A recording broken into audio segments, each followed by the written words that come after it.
বাংলাদেশের রাজনীতিতে ধর্ম নিয়ে অনেক বিভাজনের সৃষ্টি করা হয়। আমরা আমাদের রাজনীতিতে এই বিভাজন বিশ্বাস করি না। আমাদের যে রাজনৈতিক দর্শন শহীদ প্রেসিডেন্ট জিয়াউর রহমান সাহেব আমাদের দিয়ে গিয়েছেন, বাংলাদেশি জাতীয়তাবাদ, সেই বাংলাদেশি জাতীয়তাবাদের ভিত্তিতে সকল ধর্মের সকল বর্ণের মানুষের সঙ্গে একাত্ম হয়ে বাংলাদেশের উন্নয়ন আমরা কামনা করেছি। আমাদের দেশনেত্রী বেগম খালেদা জিয়া সেই একইভাবে তিনি সেই রাজনীতিকে এখানে করতে চেয়েছেন।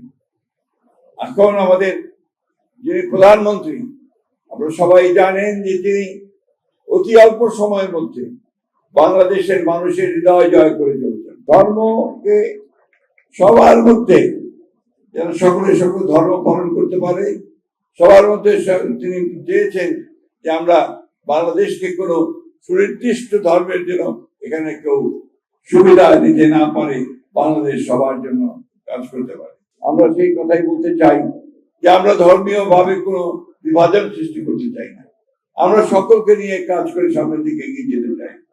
দুর্ভাগ্য আমাদের, আমরা 1971 সালের স্বাধীনতা যুদ্ধে আমরা যখন একসাথে যুদ্ধ করে লড়াই করে হিন্দু মুসলমান বৌদ্ধ খ্রিস্টান এই দেশটা স্বাধীন করেছিলাম, সেই যে বোধ, সে বোধটাকে একটা বিশেষ অপশক্তি বারবার আঘাত করার চেষ্টা করেছে। আজকেও সেটা তো আছে। এখানে আমাদের সকলকে এক হতে হবে, প্রতিরোধ করে তুলতে হবে। সেই জন্যে আমাদের ঐক্যবদ্ধ কাজ করতে হবে।